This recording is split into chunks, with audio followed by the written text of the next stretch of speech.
the customary practices of chieftaincy to the constitutional rule.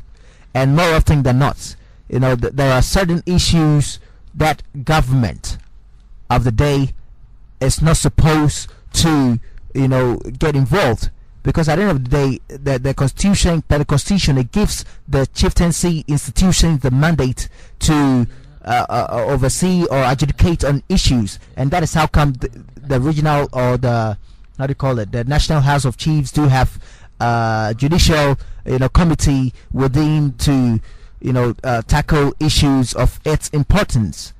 And I believe strongly that in as much as there are problems in all human institutions, chieftaincy also have problems, and we don't have to see it as something that shouldn't happen. Okay, thank you very much. Your point is very well made. Quickly to William Ofori Atta, finally on this. Well, Atta, to conclude, I'd like to actually lend my support to what Jamfi said initially, that this issue about chieftaincy and whatever is happening there should not be politicized, and therefore our politicians should be very careful in dealing with this matter.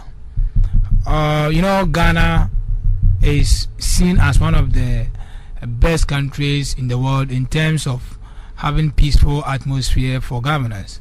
Our democratic credentials and our peaceful atmosphere are touted the world over.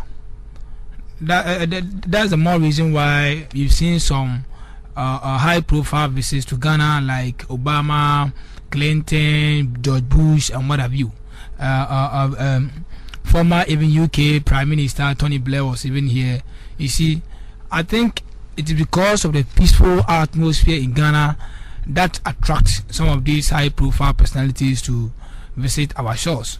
So if we begin to go back to the dark days, when I say dark days, where conflicts between tribes and some ethnic groups and what have you, I believe it will not augur well for us.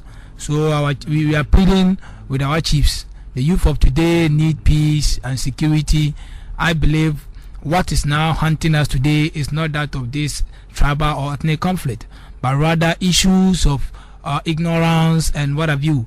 Poverty, diseases are the issues that we ought to deal with head on, but not this issue of ethnic conflict, which can be resolved amicably without any problems.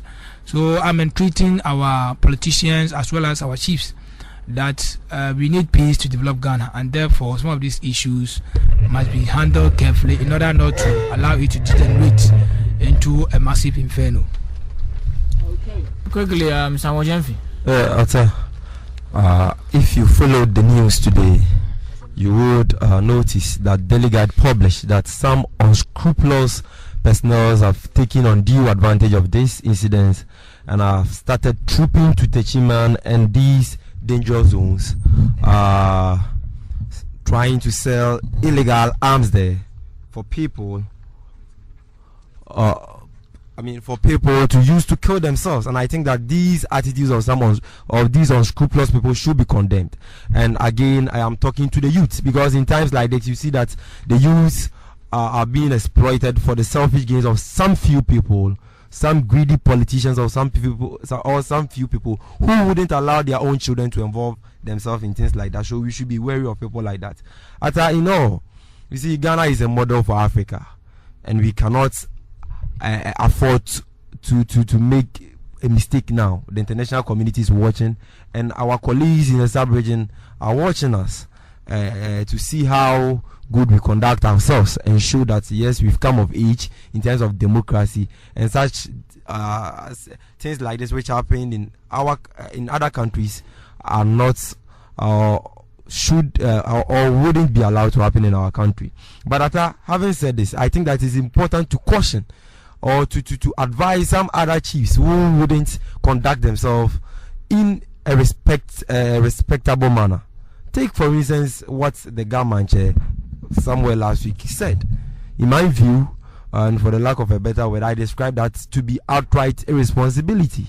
My brother, you see, trying to raise insults on the president, saying that he's being advised by Standard 7 boys, a president that we all have elected. We've given our sovereign mandate to. He said he has been surrounded by Standard 7 boys.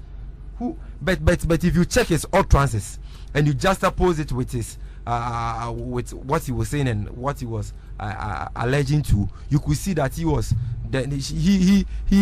should be described as a standard. I won't take that. Yeah.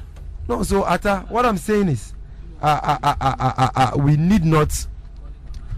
No, we need not do such. In as much as possible that they are respectable people, and we need to accord the appropriate respect to them. It is also incumbent on them to behave in an appropriate manner. You understand? And this is the word of caution I just want to sound, so that Ghana can move forward in unity. Definitely, we should move forward in unity. It is approximately 10 minutes to 9. This is your community watch on Focus 94.3.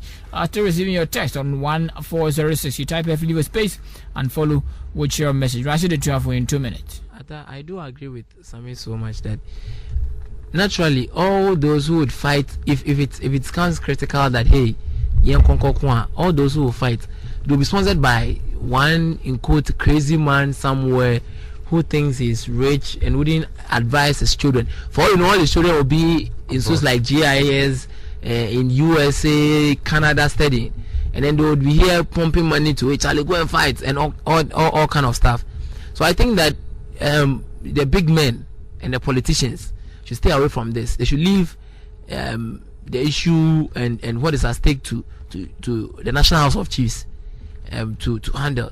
As a matter of fact, I would really recommend the National Security Advisor for a swift action. That one I would give him the needed accord him the needed respect that we, because seriously his coming was very important.